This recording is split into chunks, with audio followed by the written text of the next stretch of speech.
আমলে দেখেছি যে কিছু কিছু পদস্থ বড় বড় নেতারা ধর্মকে আক্রমণ করে কথা বলত। শোনেন নাই আপনারা? একজন হজকে তবলিগকে আক্রমণ করে কথা বলেছিল হজ আর তবলিগ হচ্ছে মুহাম্মদের একটা ব্যবসা পলিসি। এদিকে আপনারা খুশি হয়েছেন? আমাদের আতে ঘা লেগে গেছে। আমরা জীবনের সবটুকু ঘৃণা একসাথ করে তার দিকে থুতু মেরেছি। কেন? সে ইসলামের 5 পিলার অফ ইসলাম, মৌলিক একটা পিলারের ব্যাপারে সে ক্রিটিসাইজ করছে। ইসলামকেও বলেছে যে মদ আর তামাক যেমন একটা নেশা, ইসলামও একটা নেশা। ইসলামের পর্দার বিধানের ব্যাপারে সাবেক স্পিকার শওকত আলী স্পিকার তিনি বলেছিলেন কুশ্রী বিশ্রী চেহারা ডাকতেই নারীরা পর্দা করে। উনি বলতেছেন সুন্দরী কোন নারী কোনো কালে পর্দা করে না। এই ধরনের হাজারো উক্তি ইসলামকে, মুসলমানকে, আল্লাহকে, রাসূলকে অ্যাটাক করে বলেছে, আর আমরা নীরবে অনেকে সহ্য করেছি। কখনো কখনো আমাদের সহ্য হয়নি, আমরা রাস্তায় নেমেছি, আর পুলিশের বুলেটে আমাদের বুক ছিদ্র হয়েছে। কিন্তু অভ্যুত্থান পরবর্তী বাংলাদেশে এই ধরনের মুরতাদ থাকবে এটা আমরা আশা করি না। কিন্তু সব চলে গেছে, আছে না নাই? এখনো টক শোতে এসে এক ব্যক্তি বলেছেন যে ইহুদি নারীরা যখন যৌন বৃত্তি, পতিতা বৃত্তি করত, তখন তাদের নিজেদেরকে মুখ ঢাকতো। হিজাব এবং নিকাব এটা ইসলামের কোন পোশাক। আপনারা ব্যাপকভাবে ব্যাপারটা জানেন না, কারণ বাংলাদেশে ইসলাম হেফাজতের একটা ঠিকাদারি প্রতিষ্ঠান আছে, নাম হেফাজতে ইসলাম। নাম কি? ইসলাম হেফাজতের একটি ঠিকাদারি প্রতিষ্ঠানের নাম কি? হেফাজতে ইসলাম।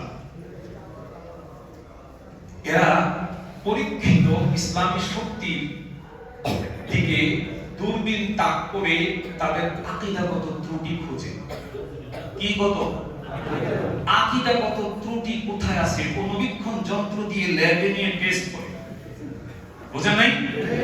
ল্যাবে নিয়ে টেস্ট করে কোন সমস্যা আছে কিনা। কিন্তু প্রকাশ্যে যারা ইসলামের ফরজ বিধান নিয়ে কটূক্তি করেছে তাদেরকে মুখ খুলতে দেখা যায় না। ঠিক কি বলেন? এজন্য আমি আজকে বলতে বাধ্য হলাম যে ইসলাম হেফাজতের একটি ঠিকাদারি প্রতিষ্ঠান কুল্লুহুম বাটপারুন। এগুলোর নেতৃত্ব যারা দেয় এগুলি সব বাটপার। যদি বাটপার না হতো তাহলে ইসলামের এই ফরজ বিধানটি নিয়ে এত বড় কটূক্তি করার পর একটি বিবৃতি আমি 2-3টা পত্রিকায় পড়ি, একটাতেও পেলাম না। এজন্য আজকে মনের কষ্টে কথাটা বলছি। বড় কঠিন সময় মুসলমানদের জন্য, বড় কঠিন সময় মুসলমানদের জন্য। কে যে স্বার্থের জালে আটকে নিজেকে সেল করে দিয়েছে এটা বোঝাটা বড়ই কঠিন।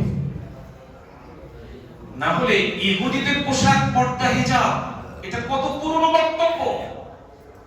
আজকে আপনারা জবাব দিলেন না আমার কথায়। আমি ভেবেছিলাম আপনারা সবাই জানেন, কিন্তু আওয়াজে বুঝলাম মনে হয় আমার বলাটাই মনে হয় প্রথম শোনা অনেকের কাছে। কেন এমন হলো? কারণ মিডিয়া এড়িয়ে গেছে এবং ইসলাম হেফাজতের ঠিকাদাররা এখানে নীরব হয়ে গেছে। এই কারণে মানুষ এই ধরনের কুলাঙ্গারকে চিনতে পারে নাই, ভালোভাবে চিনতে পারে না। আবার বলা হচ্ছে, অপ্রাসঙ্গিক ভাবে বলা হচ্ছে যে কাঠের জন্য উই পোকা যেমন ক্ষতিকর, তামাক যেমন শরীরের জন্য ক্ষতিকর, ধর্মের মধ্যে নাকি ইসলামও এমনই ক্ষতিকর। এসব কথা কেউ যদি কোনো প্রতিবাদ না করে, সবাই যদি স্রোতের তারে ভেসে যায়, আল্লাহর কসম করে বলি এই জনপদ আল্লাহ তাআলার ক্রোধের আগুনে তছনছ হয়ে যাবে।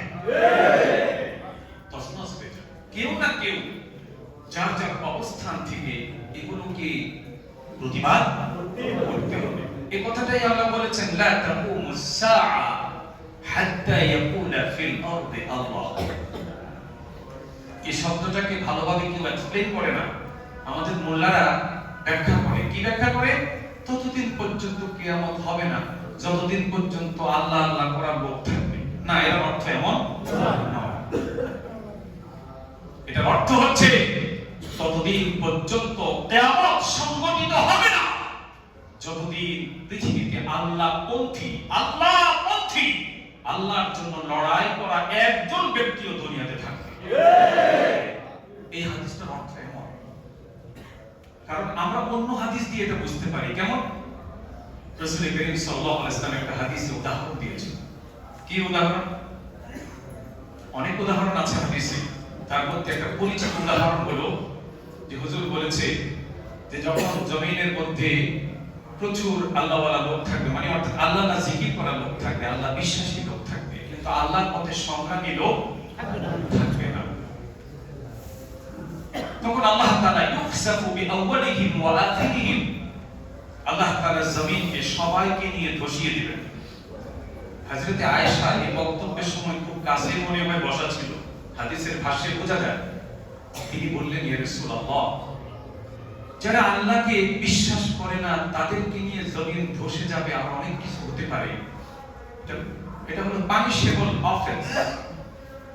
কিন্তু যারা আল্লাহকে বিশ্বাস করে তাদেরকেও ধসিয়ে দিয়ে জমিন, এটা তো আমি বুঝলাম না। আল্লাহ বলছেন যে ইউখসাফু বিআউয়ালিহিম ওয়া আখিরিহিম সুম্মা ইউবআসুনা আলা নিয়াতিহিম, তারা যে আল্লাহকে ভিতরে লালন করছে তাদের লস হবে না, কিছুটা লাভ তাদের হবে। সেটা কি? আল্লাহ এদের সবাইকে মেসাকাত করে দিবেন, কিয়ামতের দিন তাদের প্রত্যেকের ইন্টেনশন অনুযায়ী তাদেরকে ভাগ করে ফেলবেন। আল্লাহ।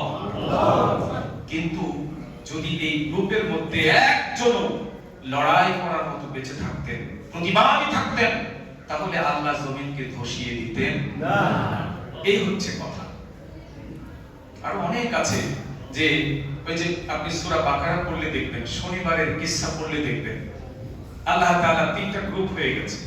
কেউ মাছ ধরেছে, কেউ মাছ ধরা থেকে বিরত রয়েছে। কিন্তু আল্লাহ সুবহানাহু ওয়া তাআলা বানর বানিয়ে দিলেন কাদেরকে?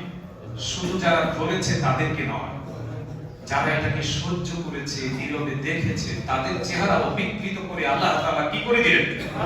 বানর বানিয়ে দিলেন। পড়ে দেখেন। এখন বিষয়টা হচ্ছে যে এই ধরনের আল্লাহ তাআলাকে অসন্তুষ্ট করার মতো অনেক উক্তি আমরা এই অভ্যুত্থানের পরে, অভ্যুত্থান পরবর্তী বাংলাদেশে শুনব, এটা আমরা কেউ আর প্রত্যাশা করি নাই। কিন্তু ফ্যাসিস্ট চলে গেছে, ফ্যাসিস্টের জেলাপেলা এবং সাও বাচ্চা ছানাদেরকে রেখে গেছে, যার কারণে আরো মনে হয় দীর্ঘকাল ধরে একই বক্তব্যের ব্যাপারে আমাদেরকে সজাগ সচেতন থাকতে হবে।